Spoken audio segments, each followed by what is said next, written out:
The flooding of March 2010 was arguably the worst most folks who found their homes underwater have ever experienced. All this was underwater. If you look at the windows on the front of the house, the water was right up to the very bottom of the windows all the way across the front of the house.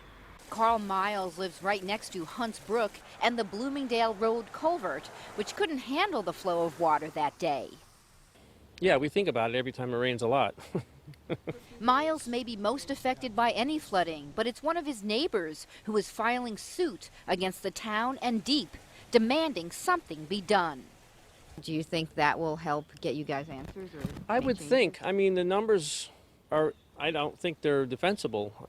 We wanted to find out what can be done to prevent further flooding, so we talked to the first selectman. Now, he tells us this culvert is rated for a 100-year storm, so barring any extraordinary circumstances like the flood of March 2010, this culvert should be able to handle most storms. So there is no plans to rebuild this, but he does tell us that workers do come by and try to clear away any of the debris which could clog it up.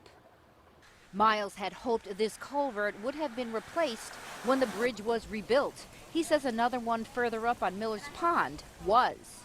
It doesn't take rocket science to know that a giant hole and a little hole, the giant hole is going to flow a lot more water than those three little holes there. On most days, the water flows freely, but these folks are worried about those other days. In Waterford, Tina Dittel, News 8.